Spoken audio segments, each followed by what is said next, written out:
নমস্কার, দেখছেন কলকাতা টিভি, সঙ্গে রয়েছে আমি তস্মিনা। আর শুরু করছি সেরা 10। মাথাভাঙা মালবাজারের হাই ভোল্টেজ সভার পর শুক্রবার তুফানগঞ্জে জনসভায় মুখ্যমন্ত্রী মমতা বন্দ্যোপাধ্যায়। মোদির মুখে সন্দেশখালী খোঁচায় পাল্টা হাতড়াস ইস্যু টেনে কটাক্ষ মুখ্যমন্ত্রীর। 100 দিনের টাকা এবং আবাস নিয়ে কেন্দ্রকে শ্বেতপত্র প্রকাশের চ্যালেঞ্জ নাম না করে ফের শুভেন্দুকে গদ্দার কটাক্ষ তৃণমূল সুপ্রিমো। বৃহস্পতিবার কোচবিহারে ছিল মোদি মমতার হাই ভোল্টেজ 2 সভা। রাসমালা ময়দান থেকে সন্দেশখালী নিয়ে রাজ্য সরকারকে তীব্র আক্রমণ করেন মোদি। জবাব দিলেন মুখ্যমন্ত্রী মমতা বন্দ্যোপাধ্যায়। সন্দেশখালী সিঙ্গুরও নয়, নন্দীগ্রামও নয়, হাতরাসে যে মেয়েদের পুড়িয়ে হত্যা করা হয়েছে, নরেন্দ্র মোদি কবার গেছো? বাংলার বঞ্চনা নিয়ে নির্বাচনে সরব তৃণমূল। 100 দিনের টাকা থেকে আবাসের ঘর, কেন্দ্রকে চ্যালেঞ্জ মমতার। শ্বেতপত্র প্রকাশের হুঙ্কার, বিজেপি শাসিত রাজ্যের রিপোর্ট প্রকাশের দাবি। কেন করতে দাওনি 3 বছর? তুমি বলছো দুর্নীতি হয়েছে, শ্বেতপত্র প্রকাশ করো, চ্যালেঞ্জ করে যাচ্ছি। হাইকোর্টের পদত্যাগী বিচারপতি তমলুকের বিজেপি প্রার্থী অভিজিৎ গঙ্গোপাধ্যায়কেও নিশানা করেন মমতা। শিক্ষা দুর্নীতির তদন্তের নিরপেক্ষতা নিয়ে প্রশ্ন তোলেন তিনি। দেখলেন না একজন বিচারপতি চেয়ারে বসে কি বললেন? এবং তারপরে তৃণমূল কংগ্রেসকে গালাগালি দিয়ে বেড়াচ্ছে। আমি ওনার বিরুদ্ধে ছাত্র নেতাকে প্রার্থী করেছি, দেবাংশু ছুটিয়ে বেড়া। এদিন মঞ্চ থেকে ফের নাম না করে শুভেন্দুকে কটাক্ষ তৃণমূল সুপ্রিমোর। গদ্দাররা কি দুর্নীতিবাজ নয়? আক্রমণ মমতার। কলকাতা টিভি।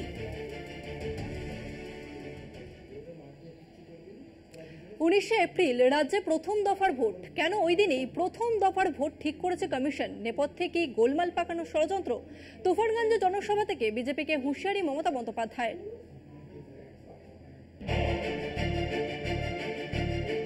19শে এপ্রিল কোচবিহার, জলপাইগুড়ি এবং আলিপুরদুয়ারে প্রথম দফার নির্বাচন। কেন 19শে এপ্রিলই রাজ্যে প্রথম দফার ভোট, তা নিয়েও রাজনৈতিক ষড়যন্ত্রের গন্ধ পাচ্ছেন মুখ্যমন্ত্রী মমতা বন্দ্যোপাধ্যায়। শুধু আপনাদের কাছে একটাই অনুরোধ, কোনো দাঙ্গা করতে দেবেন না। ঈদ, চড়ক, পয়লা বৈশাখ, রামনবমী, পরপর উৎসবের তারিখ। 17ই এপ্রিল রামনবমী। গত বছর 30শে মার্চ এই রামনবমীর মিছিলকে কেন্দ্র করে অগ্নিগর্ভ হয়ে ওঠে হাওড়ার শিবপুর, হুগলির রিষড়া। যে অশান্তির ঘটনায় আদালতের নির্দেশে এনআইএ তদন্ত হয়। এবারও ভোটের মুখে অশান্তির আশঙ্কা প্রশাসনের। নির্বাচনের আগে বাংলায় কোনো দাঙ্গা অশান্তি বরদাস্ত নয়। তুফানগঞ্জের জনসভা থেকে হুঁশিয়ারি মমতার।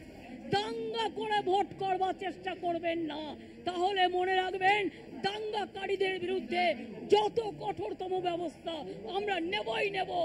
এনআইএ অফিসারদের সঙ্গে বিজেপি নেতার বৈঠক নিয়েও প্রশ্ন তুলেছেন মমতা বন্দ্যোপাধ্যায়। বিজেপির নেতা জিতেন তিওয়ারি এনআইএ এসপির সাথে মিটিং করছে, আমরা তার কমপ্লেন পাঠিয়েছি। মনে রাখবেন, মায়েরা দিচ্ছে শঙ্খধ্বনি, উলুধ্বনি, ভাইরা দিন তালি। আর আগামী 19 তারিখে বিজেপির ভোট বাক্স করে দিন খালি। কলকাতা টিভি।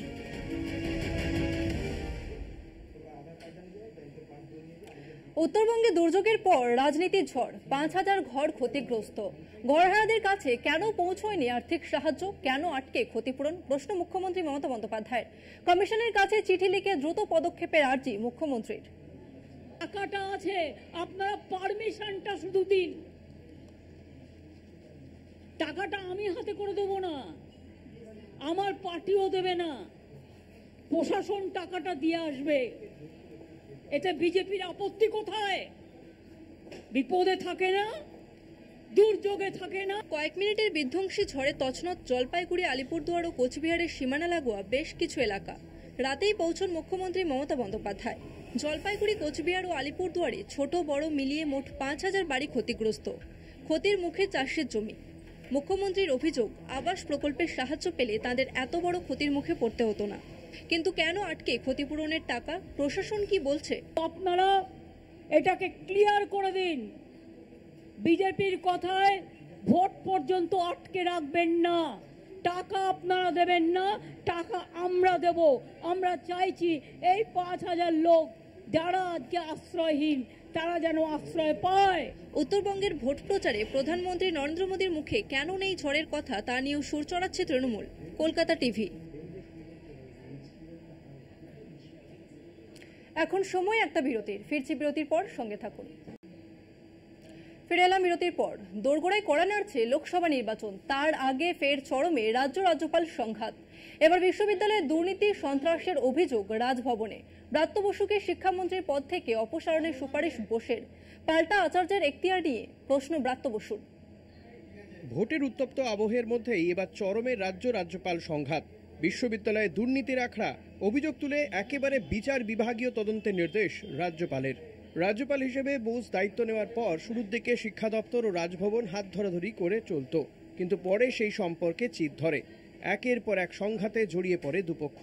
এবার রাজ্যের বিশ্ববিদ্যালয়গুলিতে দুর্নীতি, সন্ত্রাস এবং রাজনৈতিক উদ্দেশ্যে ক্যাম্পাস ব্যবহারের অভিযোগ রাজভবনের অভিযোগের জবাব দিয়েছেন শিক্ষামন্ত্রী ব্রাত্য বসু। তিনি জানান, এটা উল্লেখযোগ্য বিষয় যে আচার্য ও রাজ্যপাল বিচার বিভাগীয় তদন্তের নির্দেশ দিয়েছেন। সরকার এক্স হ্যান্ডেল বা ফেসবুক দিয়ে চলে না। তদন্তের নির্দেশনামা সরকারের কাছে পৌঁছতে হবে। শুধু তাই নয়, রাজ্যপালের যে ক্ষমতা আছে সেই একই ক্ষমতা আচার্যের আছে কিনা তা নিয়েও প্রশ্ন তোলেন ব্রাত্য বসু। সংঘাতের সূত্রপাত গৌড়বঙ্গ বিশ্ববিদ্যালয় ওয়েব কুপার সভা থেকে। সেখানে সভাপতি হিসেবে হাজির ছিলেন ব্রাত্য বসু।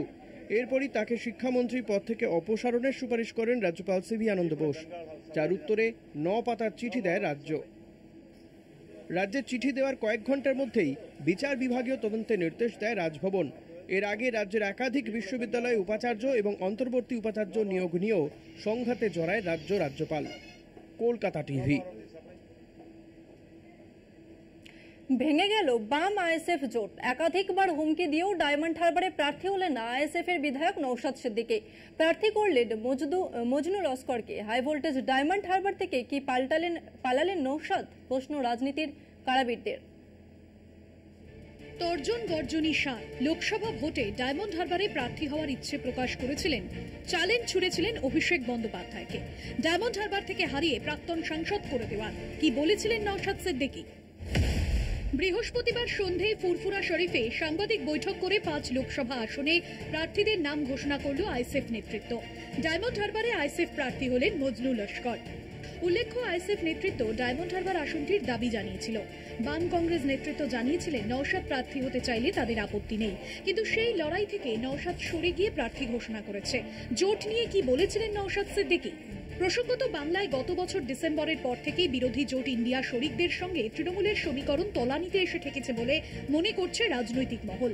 তবে একলা চলোর বার্তা দিয়ে তৃণমূল সুপ্রিমো মমতা বন্দ্যোপাধ্যায় বাম কংগ্রেস জোটকে ঘোট বলে কটাক্ষ করেছেন। এদিকে মমতা বন্দ্যোপাধ্যায়ের অপশাসনের বিরুদ্ধে আইএসএফ বিধায়ক নওশাদ সিদ্দিকীর লড়াইয়ের প্রশংসা করেন শুভেন্দু অধিকারী। ডায়মন্ড হারবার থেকে প্রার্থী না হওয়ায় তুঙ্গে তরজা। আইএসএফকে সিদ্ধান্ত পুনর্বিবেচনা করার অনুরোধ সৃজনের। হাই ভোল্টেজ ডায়মন্ড হারবার, তৃণমূল প্রার্থী অভিষেক বন্দ্যোপাধ্যায়। নওশাদ কি পালালেন? বারবার হুমকি, ডায়মন্ড হারবারে দাঁড়িয়ে অভিষেককে প্রাক্তন সাংসদ করে দেওয়ার চ্যালেঞ্জ কোথায় গেল? প্রশ্ন তুলছে রাজনীতির কারবারিরা। জাহাঙ্গীর হোসেনের রিপোর্ট, কলকাতা টিভি। বুথে থাকবে কেন্দ্রীয় বাহিনী আর বুথের বাইরে থাকবে বিজেপির বাহিনী, এমনটাই হুঁশিয়ারি বিজেপির বিধায়কের।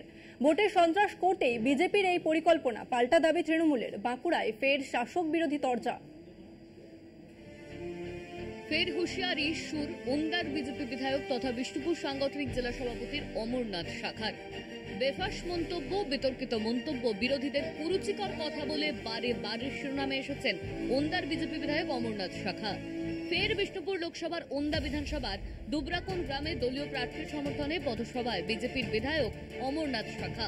দলীয় কর্মীদের উদ্দেশ্যে তিনি বলেন, নিজের বক্তব্যে সাফাই দিয়েছেন অমরনাথ শাখা।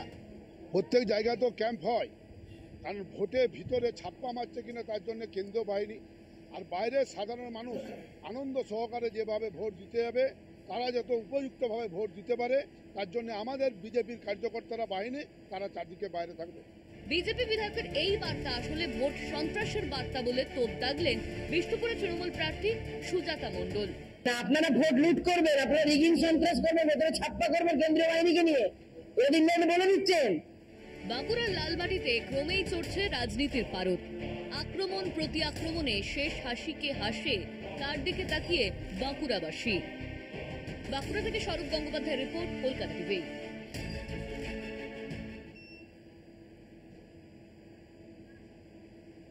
ঘাটাল মাস্টার প্ল্যান রূপায়ণে যুযুধান বিজেপি তৃণমূল। কেন্দ্র টাকা না দিলে রাজ্য নিজেই করবে ঘাটাল। মাস্টার প্ল্যান মুখ্যমন্ত্রীর ঘোষণার পরেই ঘাটালে জোর কদমে প্রচার শুরু করেছেন দেব। এদিকে ঘাটাল মাস্টার প্ল্যান নিয়ে রাজ্যের উদ্যোগকে কটাক্ষ ঘাটালের বিজেপি প্রার্থী হিরণ চট্টোপাধ্যায়ের। তৃণমূল বিজেপির দুপক্ষের কাছেই লোকসভার ভোটের ইস্যু ঘাটাল মাস্টার প্ল্যান।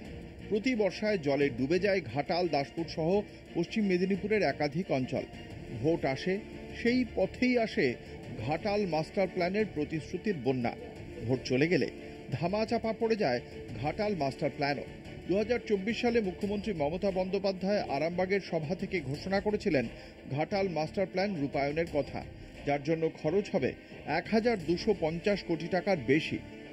মুখ্যমন্ত্রীর ঘোষণার পরেই নির্বাচনের নির্ঘণ্ট প্রকাশ হয়ে যাওয়ায় কমিশনের কাছে প্রথম দফায় ড্রেজিংয়ের অনুমতি চেয়েছে রাজ্য। এখন শুধু কমিশনের ছাড়পত্র পাওয়ার অপেক্ষা। সেটি পাওয়া গেলেই শুরু হবে ঘাটাল মাস্টার প্ল্যানের কাজ। রাজ্য এবং দেবের ঘাটাল মাস্টার প্ল্যান নিয়ে প্রতিশ্রুতির পরই কটাক্ষ বিজেপি শিবিরের। ভোটের আগে ঘাটাল মাস্টার প্ল্যান রাজ্য এবং কেন্দ্রের হাতের তুরুপের তাস। দীর্ঘদিনের না হওয়া পরিকল্পনা রূপায়ণ না করে তা ভাঙিয়ে দুপক্ষই ভোটের রাজনীতিতে নেমেছে বলে ধারণা ওয়াকিবহাল মহলের। কবে কতটা কার্যকর হবে ঘাটাল মাস্টার প্ল্যান, তার দিকেই তাকিয়ে ঘাটালবাসী। ঘাটাল থেকে মধুসূদন ভট্টাচার্যের রিপোর্ট, কলকাতা টিভি।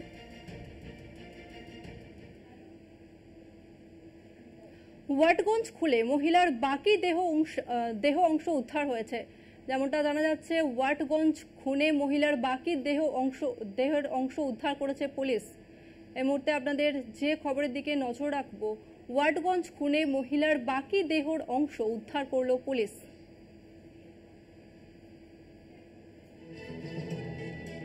ওয়াটগঞ্জ খুলে মহিলার দেহের বাকি অংশ উদ্ধার করল পুলিশ।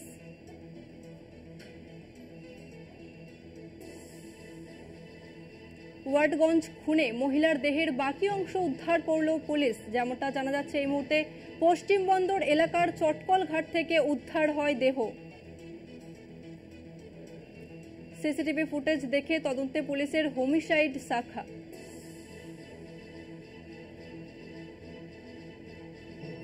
ওয়াটগঞ্জ খুনে মহিলার দেহের বাকি অংশ উদ্ধার করেছে পুলিশ। এই মুহূর্তে যে খবরের দিকে নজর রাখবো, সিসিটিভি ফুটেজ শনাক্ত করে মহিলার দেহের বাকি অংশ উদ্ধার করেছে পুলিশ। পশ্চিম বন্দর এলাকার চটঘাট থেকে বাকি দেহের অংশ উদ্ধার করে পুলিশ এবং সিসিটিভি ফুটেজ দেখে শনাক্ত করে দেহের বাকি অংশ।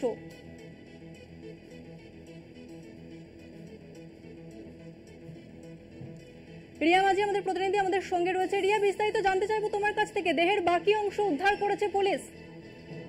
তুমি দেখো, তোমাকে জানিয়ে রাখবো যে ওয়েস্টপোর্ট থানা এলাকার চটকল ঘাট, সেখান থেকে বাকি যে দেহ অংশ এই মহিলার, অর্থাৎ নিহত মহিলার যে বাকি দেহ, দুটি হাত, পায়ের পাতা এবং অ্যাবডোমেন, লোয়ার অ্যাবডোমেন অর্থাৎ পেটের যে নিচের অংশটা, এই তিনটে জিনিস কিন্তু মূলত মিসিং ছিল এবং সেই মিসিং অংশই কিন্তু হন্যে হয়ে চলছিল তদন্তকারী আধিকারিকরা।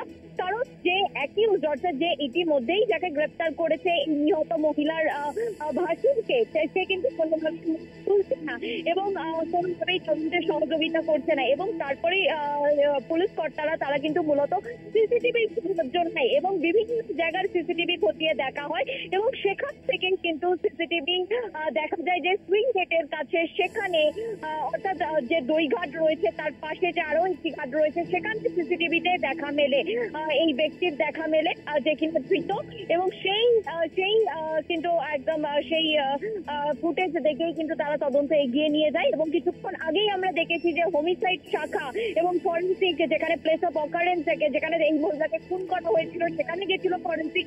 এবং পাশাপাশি তোমাকে এটাও জানিয়ে রাখবো যে ফরেন্সিক যেখানে গিয়েছিল, অর্থাৎ যে বাড়িতে যেখানে খুন করা হয়েছিল মহিলার শ্বশুর বাড়িতে, সেখানেও কিন্তু একাধিক জিনিস তারা ইতিমধ্যেই বাজেয়াপ্ত করছে। সেখানে প্রচুর ব্লাড স্টেইন, সেটাও কিন্তু মিলেছে।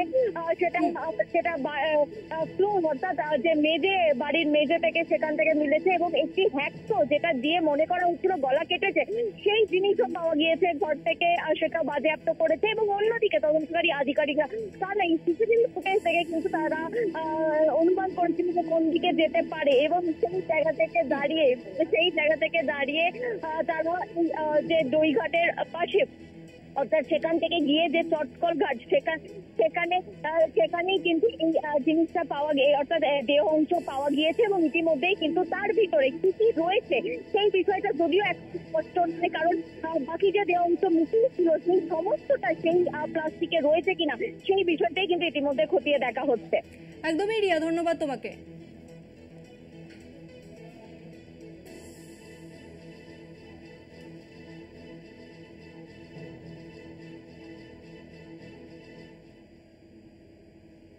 আর এরপর নজর রাখবো যে খবরের দিকে। ময়নায় বিজেপি নেতা খুনে এনআইএ তদন্তের নির্দেশ দিয়েছে হাইকোর্টে এবং হাইকোর্টের এই নির্দেশে খুশি পরিবারের তরফ থেকে যেমনটা অভিযোগ করা হচ্ছে যে অভিযুক্তরা ঘুরে বেড়াচ্ছে, পুলিশ কোনো ব্যবস্থা নিচ্ছে না।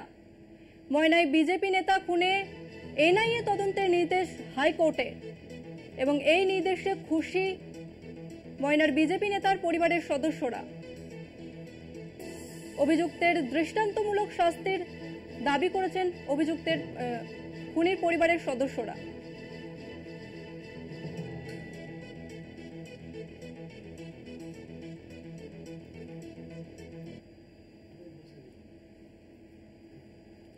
এই মুহূর্তে আপনাদের আরো একবার জানিয়ে রাখবো, ময়নায় বিজেপি নেতা খুনে এনআইএ তদন্তের নির্দেশ হাইকোর্টে এবং হাইকোর্টের এই নির্দেশে খুশি পরিবারের সদস্যরা। এনআইএ তদন্তের নির্দেশ দেওয়ায় খুশি বিজেপির নেতার পরিবার।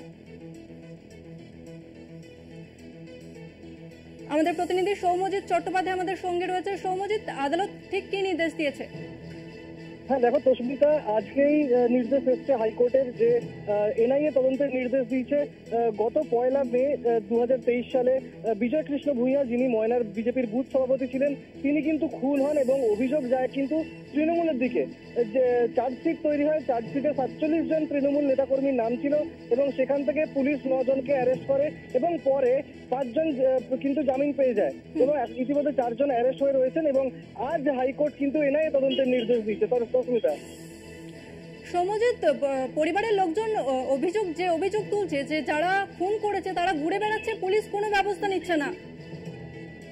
একদম তসমিতা, পরিবারের লোকজনের কিন্তু একটাই দাবি, মূল যে সাসপেক্ট ছিল মনোরঞ্জন হাজরা সহ আরো বেশ কিছু তৃণমূল নেতা, তারা কিন্তু এখনো গ্রেপ্তার হয়নি। তার পুলিশ বলছে তারা কিন্তু ফেরার, কিন্তু পরিবারের দাবি তারা কিন্তু এখনো ঘুরে বেড়াচ্ছে এবং পুলিশের সঙ্গে ঘুরে বেড়াচ্ছে। পুলিশ কিন্তু সবকিছু জেনেও নিশ্চুপ রয়েছে। তসমিতা, একদমই সৌম্যজিৎ, ধন্যবাদ তোমাকে। আপনাদের আরো একবার জানিয়ে রাখি, ময়নায় বিজেপি নেতা খুনে এনআইএ তদন্তের নির্দেশ হাইকোর্টের এবং হাইকোর্টের এই নির্দেশে খুশি বিজেপি নেতার পরিবার।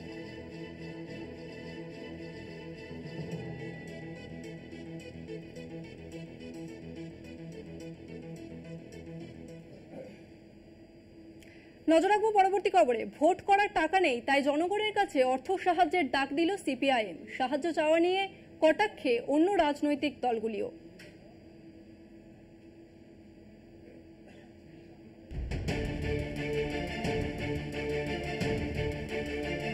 ইলেকটোরাল বন্ড নিয়ে তুঙ্গে রাজনৈতিক চর্চা, যদিও বামেরা এই বন্ড থেকে দূরে। এদিকে আর্থিক সংকটে সিপিএম নির্বাচন পরিচালনা করা খুব কঠিন হয়ে পড়েছে, তাই জনগণের কাছে অর্থ সাহায্যের ডাক দিল সিপিআইএম। তমলুক লোকসভা কেন্দ্রে সিপিআইএম প্রার্থী সায়ন বন্দ্যোপাধ্যায়ের অভিযোগ, ইলেকটোরাল বন্ডের 6,500 কোটি টাকা নিয়েছে বিজেপি এবং তৃণমূল নিয়েছে 1600 কোটি টাকা। সেই জায়গায় সিপিআইএম 1 টাকাও নেয়নি। অর্থ সাহায্য চেয়ে পূর্ব মেদিনীপুরেরই সিপিআইএম জেলা সম্পাদকের এমন একটি মেসেজ এখন ঘুরছে সোশ্যাল মাধ্যমে। সেখানে রয়েছে পূর্ব মেদিনীপুর জেলা সম্পাদকের অ্যাকাউন্ট নাম্বার, ফোনপে এবং গুগল পের নাম্বার। সিপিআইএম এর এই অর্থ সাহায্য চাওয়া নিয়ে শুরু রাজনৈতিক তরজা। অর্থ সাহায্য চাওয়াকে ভাওতাবাজি বলে কটাক্ষ বিজেপি এবং তৃণমূলের। সব মিলিয়ে সিপিআইএম এর আর্থিক সাহায্য চাওয়া নিয়ে যথেষ্ট উত্তাপ ছড়িয়েছে পূর্ব মেদিনীপুর জেলা জুড়ে। তমলুক থেকে সৌম্যজিৎ চট্টোপাধ্যায়, কলকাতা টিভি।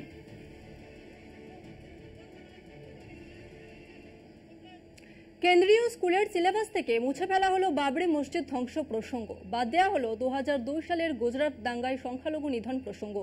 কেন্দ্রের শাসক বিজেপি তথা সংঘ পরিবারকে অস্বস্তিতে ফেলা এমন বেশ কিছু বিষয় বাদ নিয়ে তাদের সংশোধিত পাঠ্যক্রমে প্রকাশ করল এনসিইআরটি।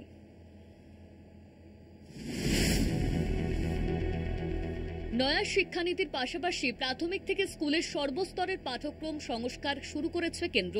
ইতিমধ্যেই বিজ্ঞান ও গণিতের পাঠ্যক্রম বদল ঘিরে বিতর্ক শুরু হয়েছে। এবার বিতর্কের কেন্দ্রে দ্বাদশ শ্রেণীর রাষ্ট্রবিজ্ঞানের পরিবর্তিত সিলেবাস। বৃহস্পতিবার এনসিইআরটি প্রকাশিত দ্বাদশ শ্রেণীর সিলেবাসে রাম মন্দির আন্দোলনের অধ্যায়ে 1992 সালে 6 ডিসেম্বরের বাবরি মসজিদ ধ্বংসের বিষয়টিকে ছেঁটে ফেলা হয়েছে। সংশ্লিষ্ট বইয়ে ভারতের স্বাধীনতা উত্তর রাজনীতি শীর্ষক অধ্যায়ে রাম মন্দির আন্দোলনের প্রসঙ্গে বাবরি মসজিদ বিতর্ক ও কর সেবকদের হাতে মোগল আমলের সৌধ ধ্বংসের বিষয় উল্লেখিত ছিল। নতুন সিলেবাসে রাম মন্দির নির্মাণ, আদালতের রায় সহ আনুষঙ্গিক বিষয়ের উল্লেখ থাকলেও মসজিদ বিতর্ক বস্তুত মুছে ফেলা হয়েছে। একইভাবে গোদ্রাকাণ্ড বা গুজরাট দাঙ্গা এবং সংখ্যালঘু নাগরিক অধিকার হরণ ও গণহত্যার বিষয়টিকে এড়িয়ে যাওয়া হয়েছে নতুন পাঠ্যক্রমে। হতাহতের বিষয় থাকলেও নিহতদের সিংহভাগই যে ধর্মীয় সংখ্যালঘু তা নতুন সিলেবাসে নেই।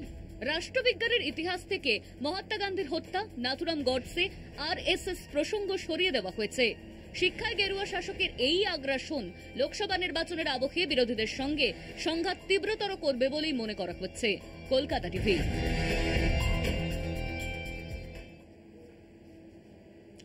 অভিন্ন হৃদয় দুই বন্ধুর বন্ধুত্বকে মনে রেখে রোজা রাখেন কাঁকসার সিলামপুরের হিন্দু মহিলারা। গত 1100 বছর ধরে এই রীতি চলে আসছে দামোদর তীরের গ্রাম সিলামপুরে। মাজরে রোজা ভেঙে প্রার্থনায় বসেন হিন্দু মুসলিম নির্বিশেষে সকলে।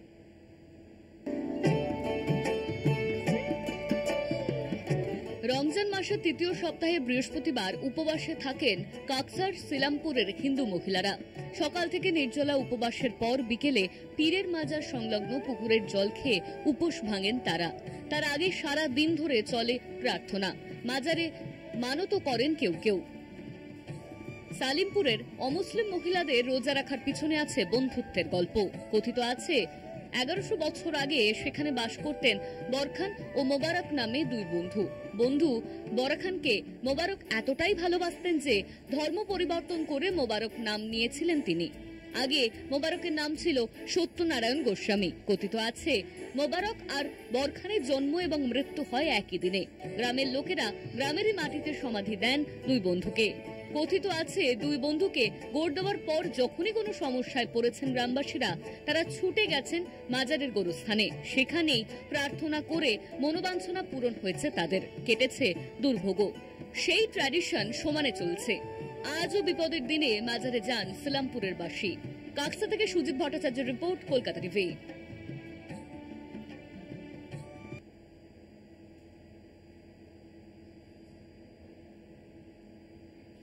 সেরা দর্শক এখন এই পর্যন্তই। দেখতে থাকুন কলকাতা টিভি, রাত দিন 7 দিন।